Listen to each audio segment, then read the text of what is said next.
Dia tak ada bandingan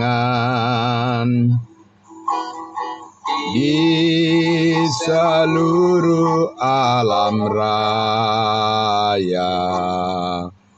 Hanya Yesus yang setia. Di seluruh alam raya, hanya Yesus yang setia.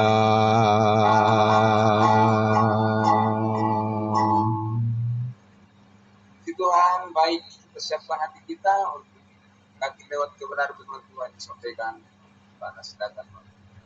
Terima kasih hambanya Bapak Pendeta Pardosi. Terima kasih, selamat pagi untuk kita semuanya. Salam kudus. Bapak, silakan. Ya, mari. Ya, mari kita berdoa untuk firman Tuhan. Amin. Benar Bapak di surga, di seluruh alam raya, di seluruh jagat raya, hanya Yesus yang setia. Dan kesetiaan-Mu telah terbukti membawa hidup kami berdiri tegak di dalam kebenaran-Mu ya Tuhan. Sehingga setiap hari, setiap pagi kami Tuhan bisa merenungkan kebaikan-Mu ya Tuhan. Dan kami bersyukur memuji-muji nama-Mu. Kami juga menyambut kebenaran firman-Mu yang terus memperlengkapi hidup kami ya Tuhan. Supaya hati kami terus diteguhkan dengan pengharapan yang begitu nyata di hadapan-Mu. Terima kasih atas firman kasih karunia-Mu memberkati kami semua di pagi hari ini. Dalam nama Tuhan Yesus kami berdoa. Haleluya. Amin. Puji Tuhan, Bapak Ibu Saudaraku yang dikasihi Tuhan Yesus. Ya, kita sangat terberkati dengan kebenaran yang begitu luar biasa ya Bapak Ibu Saudara. Dibentangkan terus ya dengan apa yang sudah kita dengarkan bersama ya, bagaimana secara rinci begitu detail ya Paulus menjelaskan tentang masa depan kita di dalam kasih karunia ini, sehingga ketika kita terus bergerak maju untuk membaca bagian dari kitab Galatia ini, semakin lengkaplah pemahaman kita, pengertian kita tentang tugas pelayanan kita di dunia ini. Amin. Bapak Ibu Saudara. Ya, karena itu kembali lagi kita akan membaca Galatia pasal 3 dan kita akan coba membaca sampai ayatnya yang ke-22. Nah ini ya Bapak Ibu Saudara, satu ya tema yang sangat besar tentang bagaimana kesetiaan Tuhan, ya, bukan kesetiaan manusia. Sekali lagi ya, kesetiaan Tuhan itulah yang menjadi dasar bagi kita untuk memperoleh seluruhnya apa yang telah disediakan oleh Allah dalam janji kasih karunia-Nya. Dan kita, Bapak Ibu Saudaraku, tentu tidak bisa melupakan juga bahwa janji setia Tuhan kepada umatnya Israel itu akan tetap diwujudkan, itu tetap akan dilaksanakan, karena apa yang dijanjikan oleh Tuhan kepada Abraham itu adalah janji yang didasarkan pada sumpah, ya, sumpah Allah pada dirinya. Ya, memang kalau kita baca dalam urutan kanonisasi Alkitab, ya, urutan secara kronologis, ya, secara urutan dari Alkitab kita ini 66 kitab, tentu kita akan mengetahui lebih dulu ya bahwa janji Tuhan itu ada dimulai, janji kesetiaannya dimulai kepada Abraham. Karena itu ada di kitab Kejadian, ya Bapak Ibu Saudara. Ya, bahwa janji setia Tuhan itu kepada Abraham dan keturunannya itu didasarkan pada sumpah Allah pada dirinya sendiri. ya, bahwa itu benar-benar akan dilaksanakan, bahwa bangsa Israel sebagai keturunan Abraham akan menjadi umat pilihan Tuhan di dunia ini kekal selama-lamanya.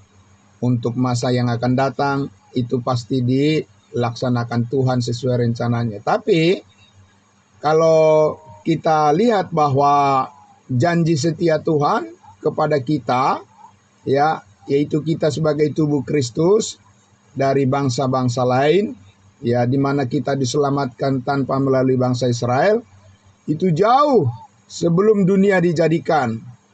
Tuhan sudah menyatakan sumpah bagi dirinya, ya, yaitu dirinya sebagai Allah Tritunggal, ya, Allah Bapa, Allah Anak dan Roh Kudus, dan Yesus Kristus itulah yang menerima janji setia Tuhan bahwa di dalam Dia, di dalam Yesus, setiap orang yang percaya dimeteraikan dengan Roh Kudus. Itulah yang sedang kita nikmati, kita alami janji Tuhan itu sekarang ini, dan untuk selama-lamanya, bahwa keselamatan kita adalah kekal dan tidak ada yang bisa menggagalkan itu. Tidak bisa di-cancel, tidak bisa di-delete, ya, tidak bisa dihapus. Ya, nama kita sudah terdaftar di surga. Ya, puji Tuhan. Ya, Bapak Ibu Saudaraku yang dikasihi Tuhan Yesus, karena itu saya mengajak kita untuk melihat lagi gambaran yang lebih lengkap lagi apabila kita membaca, ya, dari Galatia pasal 3 ayat 15 sampai ayatnya yang ke-22. Ya, kita akan lihat lagi bagaimana janji setia Tuhan yang digambarkan di sini, ya, tentang apa yang kita miliki dalam Kristus Yesus saat ini. Bapak Ibu Saudara, saya akan membaca segala berkat-berkat yang kita peroleh dalam Kristus. Saya membaca dari ayatnya yang ke-15.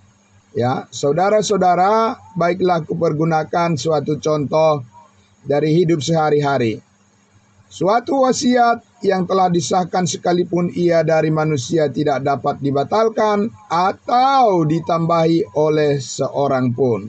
Ya, itu sudah sungguh benar, ya. Adapun kepada Abraham diucapkan segala janji itu dan kepada keturunannya. Tidak dikatakan kepada keturunan-keturunannya seolah-olah dimaksud banyak orang, tetapi hanya satu orang, dan kepada keturunanmu yaitu Kristus. Ya, kita sudah mendengarkan penjelasan bahwa Pauluslah yang mengungkapkan rahasia ini. Amin. Ya, sebelumnya nabi-nabi bangsa Israel, ya, rasul-rasul Israel tidak tahu tentang janji keturunan yang tunggal ini. Ya, mereka tahunya bahwa keturunan Abraham adalah yang jamak, yang lebih dari satu, keturunan-keturunan Abraham, yaitu mereka sendiri yang menjadi saluran berkat bagi bangsa-bangsa lain. Tapi Paulus mengungkapkan rahasia ini, ya, Bapak Ibu Saudara, melalui keturunannya, yaitu Kristus, keturunan Abraham. Ya, ayat 17. Maksudku ialah janji yang sebelumnya telah disahkan Allah tidak dapat dibatalkan oleh hukum Taurat yang baru terbit 430 tahun kemudian sehingga janji itu hilang kekuatannya. Jadi Paulus mengatakan bahwa jangan berpikir, ya, bahwa sumpah yang telah ditanamkan, dijanjikan oleh Allah kepada Abraham itu bisa dipengaruhi oleh sikap perbuatan-perbuatan orang Israel yang mana mereka diberikan hukum Taurat, kemudian jauh setelah 430 tahun, bahwa itu mempengaruhi janji Tuhan kepada Abraham dan keturunannya, seolah-olah akan membatalkan, ya, kesetiaan Tuhan karena perbuatan-perbuatan yang keliru atau pelanggaran-pelanggaran yang dilakukan oleh bangsa Israel. Nah, Bapak Ibu Saudaraku yang dikasihi Tuhan Yesus, Paulus ingin menjelaskan bahwa jangan berpikir bahwa kesetiaan Tuhan itu didasarkan pada kesetiaan manusia. Tidak. Itu terbalik-balik itu ya. Yang benar adalah kesetiaan Tuhan itu harus didasarkan, kesetiaan manusia, kesetiaan kita harus dilandaskan pada kesetiaan Tuhan. Jangan dibalik. Bahwa janji Tuhan bukan digenapi atau diwujudkan atau akan ditentukan oleh sikap-sikap manusia. Tidak. Harus dibalik. Sikap manusialah yang harus ditentukan oleh sikap Allah. Jadi karena itu kita harus tahu apa janji Tuhan. Banyak soalnya perjanjian Tuhan di dalam Alkitab ini kan. Banyak sekali janji Tuhan. Jangan mengklaim bahwa semua janji Tuhan adalah untuk kita. Itu keliru, Bapak Ibu Saudara. Karena ada janji Tuhan kepada bangsa Israel yang tertunda. Ada janji Tuhan kepada kita bangsa lain yang sedang dilaksanakan. Nah, jadi di sini dihubungkan dengan hukum Taurat, Bapak Ibu Saudaraku. Dikatakan di ayatnya yang ke-18, sebab jika apa yang ditentukan Allah berasal dari hukum Taurat, ya ia tidak berasal dari janji, tetapi justru oleh janjilah Allah telah menganugerahkan kasih karunia-Nya kepada Abraham.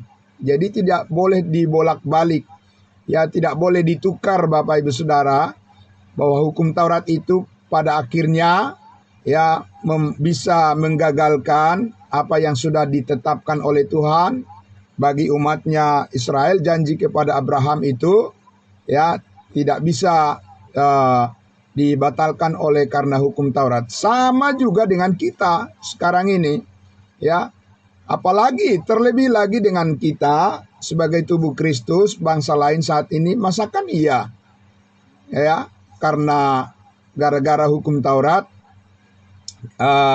keselamatan kita dalam Kristus, janji Allah dalam Kristus Yesus bisa dibatalkan, bisa digagalkan. Orang Israel saja tidak bisa, apalagi kita Bapak Ibu Saudara. Jadi mesti di sini kita memahami dengan baik ya, kenapa Tuhan memberikan hukum Taurat itu dan apa hubungannya dengan janji kesetiaan Tuhan untuk menyelamatkan hidup setiap orang yang percaya. Nah, itu yang mau dimintakan Paulus di sini kepada jemaat Galatia, agar mereka menempatkan hukum Taurat itu sesuai dengan porsinya dan mereka juga menerima ya janji Tuhan sesuai dengan porsinya. Ya, jadi di mana letak daripada kekokohan, keutuhan dan juga kesempurnaan dari posisi kita itu harus jelas ya Bapak Ibu Saudara, bukan pada hukum Taurat tetapi pada janji Tuhan. Nah, Bapak Ibu Saudara, ayatnya yang ke-20 ayatnya yang ke-19 dikatakan, kalau demikian apakah maksudnya hukum Taurat? Ya, ini dia Bapak Ibu Saudara. Jadi tujuan daripada hukum Taurat itu lalu untuk apa? Kalau bukan untuk jalan keselamatan, ya kalau bukan untuk menambahkan supaya dijamin lebih selamat gitu ya, lebih dijamin lagi. Karena kata manusia kan lebih sempurna kalau iman ditambah dengan perbuatan-perbuatan. Begitu ya Bapak Ibu Saudara. Seperti yang dinyatakan di dalam kitab Yakobus pasal 2. Ya, bahwa perbuatan-perbuatan itu membuat iman menjadi sempurna. Ya, iman yang mana Bapak Ibu Saudara? Iman yang ditetapkan oleh Allah bagi bangsa Israel, bahwa mereka hidup di bawah hukum Taurat. Ya, bahwa orang Israel, Bapak Ibu Saudara, harus ya mempercayai atau memegang teguh bahwa iman tanpa perbuatan adalah mati. Ya, Sedangkan Bapak Ibu Saudara, ada kebenaran Allah yang kita terima saat ini melalui penebusan oleh darah Kristus Yesus yang sempurna, maka sekarang dianugerahkan kepada kita iman tanpa perbuatan tetap hidup. Amin. Karena apa? Ya Bapak Ibu Saudara, jadi ini harus dipahami dengan baik supaya jangan dicampur-campur adukan ya program Allah untuk bangsa Israel yang sementara tertunda pelaksanaannya dengan program kasih karunia Allah yang saat ini sedang meluncur dengan leluasa untuk menyelamatkan setiap orang yang percaya bahwa iman itu bukanlah perbuatan manusia saat ini, tapi iman itu adalah iman Kristus, yaitu kesetiaan Kristus, Bapak Ibu Saudara, yang menjadi dasar kita untuk memperoleh keselamatan, kesetiaan Yesus. Ya itulah yang membawa kepada kita hidup yang kekal. Amin. Nah, saudara-saudaraku, jadi kalau begitu sekarang di sini Paulus ingin menjawab pertanyaan. Jadi untuk apa hukum Taurat itu diberikan oleh Tuhan kalau bukan untuk membuat manusia diselamatkan, atau bukan untuk menolong manusia dari dosa-dosa mereka, bukan untuk memperbaiki manusia supaya mereka bisa jadi sempurna. Lalu untuk apa hukum Taurat itu diberikan? Gitu ya Bapak Ibu Saudara. Ya, kita akan lihat dulu karena minggu depan kita akan mengulas lebih detail lagi masalah fungsi daripada hukum Taurat ini. Kita lihat jawabannya di situ di ayat 19. Kalau demikian, apakah maksudnya hukum Taurat? Jadi maksudnya untuk apa hukum Taurat itu diberikan? Ia ditambahkan, ia di sini hukum Taurat. Hukum Taurat ditambahkan oleh karena pelanggaran sampai datang keturunan yang dimaksud oleh janji itu, dan hukum Taurat itu disampaikan dengan perantaraan malaikat-malaikat ke dalam tangan seorang pengantara. Jadi jelas sekali di sini Bapak Ibu Saudara. Kalau kita lihat di kitab Roma dikatakan bahwa Tuhan telah membiarkan, di Roma pasal 3 dikatakan Tuhan membiarkan pelanggaran itu terjadi, supaya pelanggaran itu di masa yang lampau dengan kesabaran Tuhan, membiarkan terjadi pelanggaran-pelanggaran, perbuatan-perbuatan yang menyimpang dari manusia, yang telah dicontohkan, katakan begitu dicontohkan oleh perilaku daripada bangsa Israel.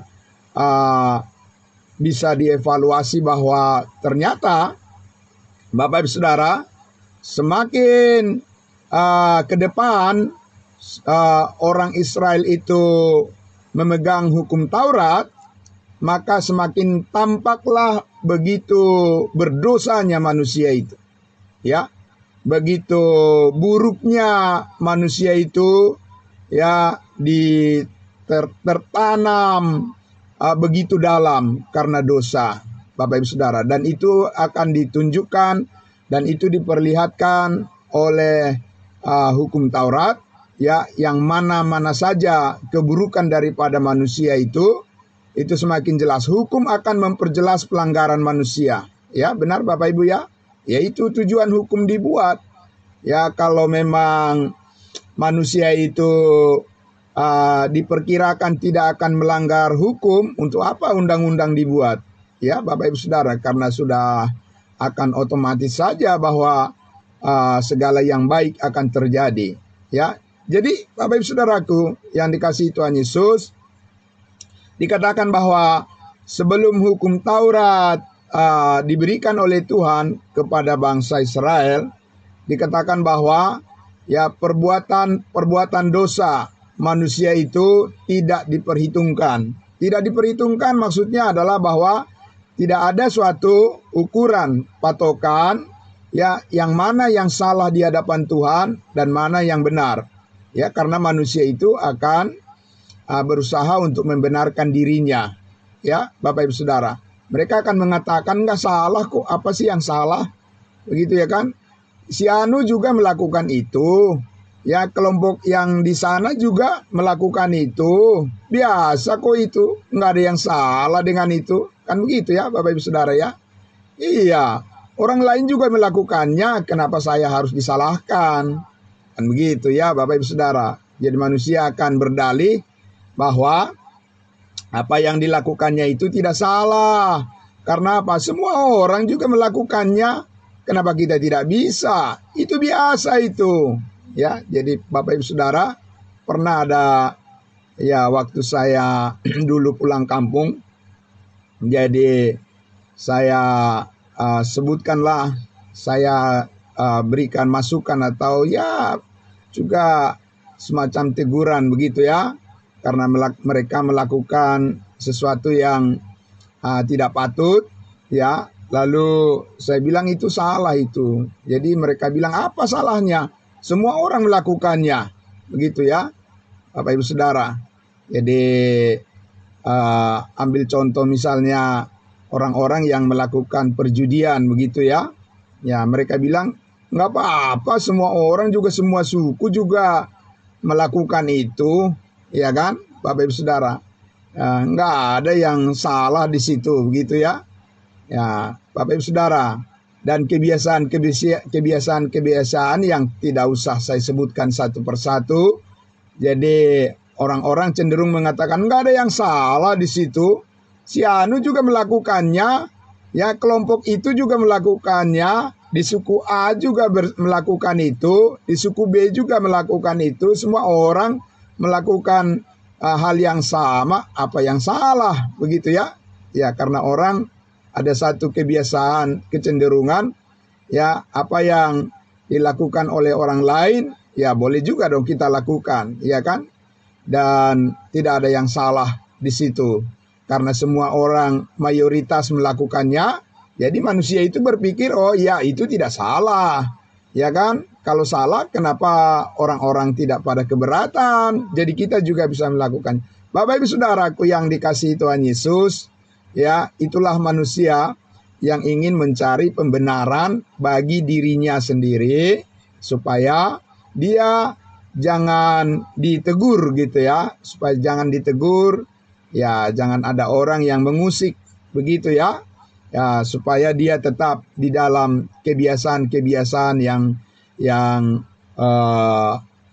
tidak baik begitu. Nah, Bapak Ibu Saudaraku, tetapi setelah Tuhan menurunkan hukum Taurat, ya katakan misalnya seperti bangsa Israel ketika mereka di Mesir, saudara-saudaraku, ya pasti mereka mempunyai banyak kebiasaan-kebiasaan sesuai dengan kehidupan di mana mereka belajar untuk melakukan penyembahan berhala, ya di bangsa Mesir ketika orang Israel lama sekali berdiam di tanah Mesir. Tentu kebiasaan-kebiasaan kafir, kebiasaan-kebiasaan yang begitu menyimpang dari kehendak Tuhan, mereka belajar, ya habit, kebiasaan mereka, biasa mereka belajar, lalu itu menjadi kebiasaan yang dibawa dalam perjalanan mereka menuju tanah perjanjian selama di padang gurun. Jadi Bapak Ibu Saudaraku yang dikasihi Tuhan Yesus, bagaimana menentukan benar tidaknya sesuatu perbuatan di hadapan Tuhan? Nah, saudaraku, diberikanlah hukum Taurat oleh Allah melalui Musa, ya, kepada bangsa Israel supaya mereka bisa mengukur sudah sampai di mana mereka merasa diri benar. Ya Bapak Ibu Saudara ya, luar biasa Tuhan kita itu. Jadi diberikanlah hukum untuk mengatur perilaku manusia. Tetapi Bapak Ibu Saudaraku, semakin diberikan hukum kepada bangsa Israel, kepada manusia, semakin tampaklah mereka adalah orang yang berdosa. Ya, jadi saya ulang sekali lagi di ayatnya yang ke berapa tadi? Ayatnya yang ke-19 ya. Saya akan baca sekali lagi Galatia pasal 3 ayat 19. Kalau demikian, apakah maksudnya hukum Taurat? Jadi untuk apa itu diberikan oleh Tuhan kepada bangsa Israel kalau tidak merubah apa-apa? Kalau bukan merubah apa-apa tentang janji Tuhan kepada Abraham, jadi untuk apa itu hukum Taurat? Diberikan oleh Tuhan, ya, yang 430 tahun kemudian baru diberikan. Dikatakan di situ, hukum Taurat ditambahkan oleh karena pelanggaran-pelanggaran. Jadi supaya nyata, supaya manusia tidak mengatakan, oh itu tidak salah, ya kan? Seperti misalnya ketika Musa menerima hukum Taurat itu di di Bukit Sinai selama 40 hari di sana, Musa, ya, orang Israel menunggu di lereng bukit itu, ya, Bapak Ibu Saudara, baru beberapa hari Musa di Bukit Sinai menerima firman itu dari Tuhan Allah, orang Israel, ya, sifat liar mereka sudah langsung keluar. Sifat perbudakan yang mereka bawa dari Mesir itu langsung tampil, Bapak Ibu Saudaraku, ya. Jadi mereka langsung mendirikan lembu tuangan emas, ya, dan Harun yang mempunyai profesi sebagai pemahat patung di Mesir langsung mengumpulkan semua emas, anting-anting emas dari orang-orang Israel. Kemudian dia langsung membuat lembu tuangan emas dan mereka menari-nari dan mereka bergembira. Mereka mengatakan, inilah Tuhan yang telah menyelamatkan kita, mengeluarkan kita dari perbudakan di Mesir. Ya, Bapak Ibu Saudaraku, ya. Cepat sekali mereka berubah, ya, meninggalkan kebenaran, meninggalkan Tuhan, dan mereka tidak sabar menunggu Musa datang turun dari Bukit Sinai, dan mereka dengan mudah saja, Bapak Ibu Saudaraku, berbalik kepada kehidupan yang lama. Nah, itulah yang juga ditegaskan oleh Paulus kepada jemaat Galatia ini, Bapak Ibu Saudara. Kenapa kamu dengan mudah, ya, berbalik dari Injil kasih karunia dan kamu kembali lagi kepada hukum Taurat, sedangkan hukum Taurat sudah digenapi oleh Tuhan Yesus di Bukit Kalvari oleh darahnya yang kudus. Semuanya sudah selesai. Nah, Bapak Ibu Saudaraku yang dikasihi Tuhan Yesus, jadi Paulus mengatakan di situ bahwa, ya, hukum Taurat ditambahkan karena pelanggaran-pelanggaran sampai datang keturunan yang dimaksud oleh janji itu, dan hukum Taurat disampaikan dengan perantaraan malaikat-malaikat ke dalam tangan seorang pengantara, yaitu Musa maksudnya. Jadi saudara-saudaraku yang dikasihi Tuhan Yesus, di sini dikatakan bahwa itu disampaikan, diberikan oleh Tuhan hukum Taurat itu sampai keturunan yang dimaksud oleh janji itu, yaitu Yesus Kristus, itu hadir, ya, dan orang Israel melihat bahwa wujud daripada, ya, wujud pelaksanaan kepenuhan daripada hukum Taurat itu adalah Yesus Kristus sendiri. Amin. Jadi Bapak Ibu Saudaraku, bukan maksudnya bahwa hukum Taurat itu akan membuat mereka akan diselamatkan dan Tuhan mendasarkan janjinya kepada Abraham, kemudian ditambahkan lagi hukum Taurat supaya lebih lengkap. Bukan begitu Bapak Ibu Saudaraku yang dikasihi Tuhan Yesus. Yesus sudah lengkap. Satu-satunya diri Yesus Kristuslah, pribadi Yesus Kristuslah yang selengkap-lengkapnya. Yesus Kristuslah yang sempurna segalanya. Tidak ada yang lain yang boleh ditambahkan. Hanya hukum Taurat ditambahkan supaya apa tadi? Supaya nyata apa yang salah, apa yang benar, apa yang melanggar firman Tuhan, ya, apa yang tidak berkenan kepada Tuhan, dan bagaimana manusia itu sudah begitu dalam jatuh ke dalam dosa, ya, bercerminlah kepada hukum Taurat. Amin. Bapak Ibu Saudara. Ya, Bapak Ibu Saudara. Jadi hukum dibuat adalah untuk mengevaluasi pelanggaran, supaya manusia yang melanggar itu tahu bahwa dia benar-benar bersalah. Nah, Bapak Ibu Saudara, jadi hukum Taurat itu adalah membuat manusia semakin banyak bersalah. Ya, dan itu dikatakan di 1 Timotius pasal 1 ayat 7 sampai 11 bahwa hukum Taurat itu sekarang ini adalah untuk menunjukkan keberdosaan manusia, bukan kekudusan manusia yang ditunjukkan oleh hukum Taurat. Kasih karunia Yesus Kristuslah yang menunjukkan bahwa kita sudah dikuduskan oleh darah Kristus. Amin. Bukan hukum Taurat yang menunjukkan itu, Bapak Ibu Saudara.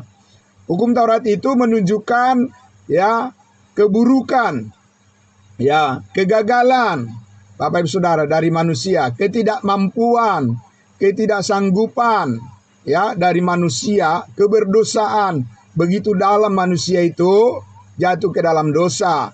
Jadi hukum Taurat itu menunjuk, Bapak Ibu Saudaraku, menunjuk ya kepada manusia supaya manusia sadar bahwa dia tidak bisa diselamatkan tanpa percaya kepada Yesus Kristus. Amin. Jadi Bapak Ibu Saudaraku yang dikasihi Tuhan Yesus, maka di sini kita lihat ya, Paulus ingin mengatakan bahwa jadi kenapa sekarang kamu kembali lagi untuk hidup dengan ya penunjuk-penunjuk yang membuat kamu adalah orang yang tidak benar. Harusnya kamu pergi ke jalan yang menunjukkan kamu bahwa kamu itu adalah benar. Amin. Iya, Bapak Ibu Saudara. Jadi kalau ada misalnya penunjuk jalan begitu ya, ada dibuat pelang ya ke arah kiri ya. Misalnya dibuat di situ ada sungai, jurang. Kemudian ke arah kanan ditunjuk di situ adalah jalan yang benar, jalan yang bagus, jalan raya. Jadi kenapa harus ke kiri perginya? Ya kan? Bapak Ibu Saudara. Kan petunjuknya ke kiri itu adalah jurang. Di situ ada sungai yang dalam. Ya, yang membuat terperosok kalau maju ke situ. Kenapa tidak ke arah kanan? Karena di situ jalan yang benar, jalan yang luas yang membuat selamat. Jadi Bapak Ibu Saudaraku yang dikasihi Tuhan Yesus, saat ini bukan hukum Taurat penunjuk manusia supaya jadi benar. Tapi salib Kristus yang menunjukkan kepada manusia bahwa setiap orang adalah benar di hadapan Allah karena Kristus Yesus telah membenarkan oleh karena darahnya yang kudus. Amin. Iya Bapak Ibu Saudara. Maka hidup kita pun harus kita arahkan kepada kuasa salib Kristus. Karena dari situlah sumber kebenaran kita. Bukan dari perbuatan-perbuatan kita sumber kebenaran kita. Mana mungkin Bapak Ibu Saudara. Hukum Taurat telah menunjukkan kepada bangsa Israel bahwa mereka sangat berdosa. Bahwa mereka adalah manusia yang rentan. Ya, bahwa mereka sungguh-sungguh giat untuk Allah tapi tanpa pengertian yang benar. Ya, Bapak Ibu Saudara. Jadi bukan melalui jalan itu sekarang ya manusia bisa menjadi benar di hadapan Allah. Tapi karena iman kepada Yesus Kristus yang setia. Yesus Kristus adalah Tuhan yang pernah menjadi manusia datang ke dunia ini dan menunjukkan kesetiaannya yang sempurna. Dan itu dilakukannya pada puncaknya adalah dengan statement pernyataan Yesus Kristus bahwa semuanya sudah selesai. Amin. Ya, jadi melalui jalan itu Bapak Ibu Saudara, jalan kasih karunia namanya, bukan jalan melakukan hukum Taurat. Jadi saat ini petunjuk, indikasi atau sebagai sinyal bagi manusia untuk mendapatkan kebenaran. Bukan Bapak Ibu Saudara. Kasih karunia Allah melalui pengorbanan Yesus Kristus, berita ya kabar baik tentang penyaliban Yesus Kristus saat ini, itulah Bapak Ibu Saudara yang menjadi petunjuk ya, yang menjadi pertanda ya, pemanggil ya bagi setiap orang saat ini untuk melihat dirinya menjadi benar di hadapan Tuhan. Amin. Ya Bapak Ibu Saudara. Karena ketika kita memandang kepada salib, ketika kita percaya apa yang dilakukan oleh Kristus di atas kayu salib, maka kita melihat diri kita di dalam Yesus adalah orang yang benar. Amin. Sehingga kita mengikuti ya, berbuat, bertindak, melakukan selaras dengan pandangan kita. Ya Bapak Ibu Saudara. Karena tergantung pandangan Bapak Ibu Saudara. Ya, kalau orang mengendarai kendaraan, Bapak Ibu Saudara, salah satu yang harus diperhatikan adalah bagaimana pandangannya. Amin. Bagaimana dia memandang. Apalagi misalnya musim hujan, ya Bapak Ibu Saudaraku, ya ada kabut dan sebagainya. Ya pandangannya, tergantung pandangannya. Kalau pandangannya rabun Bapak Ibu Saudaraku, ya pandangannya tidak jelas dan itu bisa menjadi celaka. Ya kan? Ya Bapak Ibu Saudara, jadi pandangan kita harus clear. Saat ini adalah pandangan kasih karunia Allah, di mana di dalam Yesus Kristus kita sudah disempurnakan, supaya ya cara hidup kita, supaya sikap kita, perkataan kita, perbuatan kita selaras dengan apa yang telah kita terima dari Tuhan Yesus, bahwa kita sudah ditebus dari segala dosa, sehingga kita tidak ada hubungan lagi dengan dosa. Amin. Ya begitu Bapak Ibu Saudaraku. Jadi bukannya kita membuka-buka lembaran lama, yaitu hukum Taurat Bapak Ibu Saudara. Ya pasti kita, Bapak Ibu Saudaraku, semakin kita buka hukum Taurat, ya itu namanya kita kembali berjalan mundur. Bukannya maju malah mundur, ya kan? Saudaraku yang dikasihi Tuhan Yesus. Jadi Yesus sekarang memimpin hidup kita kepada seluruh kehendaknya, berdasarkan iman kepada apa yang dilakukannya. Bukan berdasarkan apa yang kita lakukan.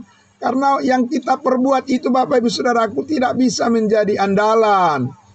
Ya, orang Israel sudah membuktikannya. Mereka tidak sanggup Bapak Ibu Saudara setia kepada Tuhan. Itulah sebabnya Paulus mengatakan tadi bahwa janji Allah ya memberkati bangsa Israel itu adalah didasarkan pada sumpah Allah kepada Abraham.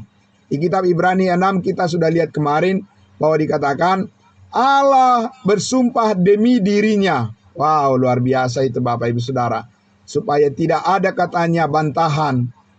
Supaya tidak ada yang bisa mengalahkan kesetiaan Tuhan kepada janjinya. Maka Allah berjanji pada dirinya sendiri bahwa dia akan menyelamatkan ya, dan memberkati Abraham dan keturunannya. Ya, terlebih lagi kepada kita Bapak Ibu saat ini, ya. Paulus mengatakan di Efesus pasal 1 bahwa sebelum dunia dijadikan, Allah telah memilih kita untuk menerima kekudusan ini. Kekudusan yang mana? Kekudusan oleh penebusan darah Kristus. Sebelum dunia dijadikan, Allah sudah menentukan bahwa setiap orang yang percaya dimeteraikan dengan Roh Kudus. Amin. Luar biasa Bapak Ibu Saudara. Supaya dengan apa yang dijanjikan oleh Allah ini, kita beroleh damai sejahtera, kita bisa tenang, kita bisa teduh di hadapan Tuhan, bahwa Allah sangat mengasihi kita dengan sempurna. Amin. Bapak Ibu Saudara. Bukan dikatakan seperti pada masa hukum Taurat. Jika kamu melakukan perintah-perintah Tuhan, maka kamu akan diberkati. Tetapi jika kamu tidak melakukan perintah-perintah Tuhan, maka kamu akan dihukum. Bukan itu sistem iman yang kita terima saat ini untuk mengcover perjalanan hidup kita Bapak Ibu Saudara. Bukan jika maka, ya. Karena itu adalah sistem ya kehidupan yang dituntut oleh hukum Taurat. Jika maka. Sekarang adalah janji Tuhan yang tak bersyarat, unconditional, ya. Promise atau unconditional blessing daripada Tuhan. Berkat yang tidak bersyarat diberikan oleh Tuhan saat ini kepada kita, yaitu kita terima hanya dengan iman, yaitu karena Tuhan sudah mengampuni segala dosa kita, maka kita wajib mengampuni orang lain. Amin. Ya begitu Bapak Ibu Saudara. Ya kalau di bawah hukum Taurat, jika kamu tidak mengampuni dosa orang lain, maka Tuhan tidak mengampuni kamu. Bapak Ibu Saudaraku, bukan sistem itu yang dipakai oleh Tuhan saat ini untuk membangun hubungannya dengan manusia, dengan orang percaya, dengan kita. Bapak Ibu Saudara, karena apa? Karena kita tidak sanggup. Ya, kita tidak sanggup melakukan itu. Itulah sebabnya Yesus melakukannya bagi kita. Amin.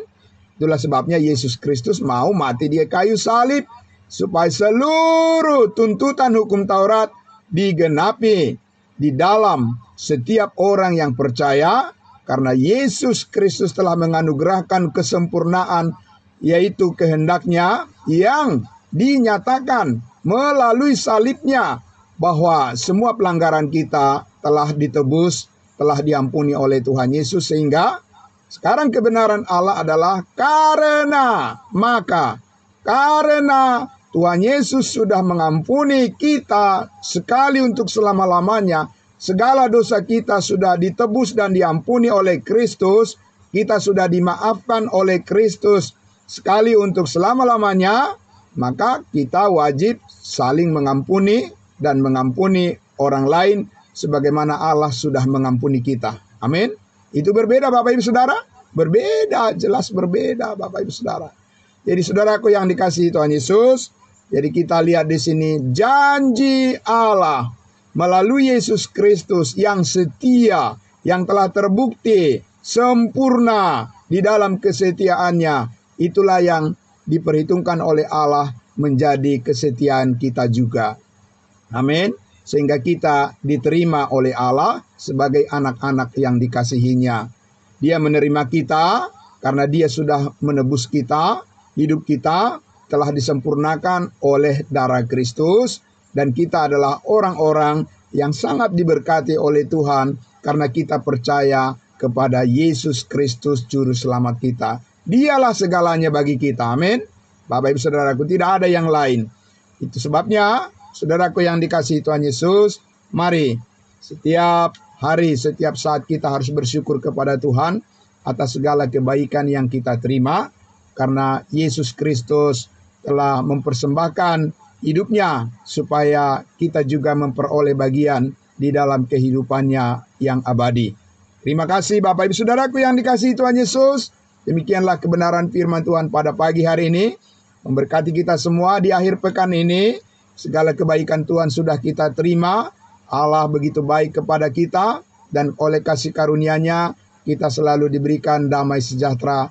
Dan kita bersyukur untuk semuanya ini. Mari kita berdoa. Bapa di dalam surga, terima kasih Tuhan kami. Kami percaya Tuhan, Engkaulah yang telah menyelamatkan hidup kami sekali untuk selama-lamanya. Dan Engkau jugalah yang mengaruniakan kasih karunia-Mu kepada kami, menganugerahkan kebaikan-Mu kepada kami semua. Sehingga semua orang-orang yang percaya kepada-Mu selalu hidup di dalam kesetiaan dan selalu hidup ke dalam keselarasan akan perbuatan, perkataan, dan tindakan apapun yang kami perbuat itu didorong oleh karena kami percaya semuanya itu karena kebaikan Tuhan, sehingga kami boleh tetap yakin setiap apa yang kami lakukan, Tuhanlah yang memberikan segala kekuatan bagi kami untuk bisa memenuhi seluruh kehendak-Mu.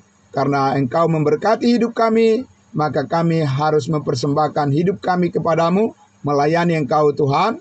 Dan besok hari Tuhan Yesus kami akan bersama-sama memuji-muji nama-Mu di dalam ibadah raya minggu.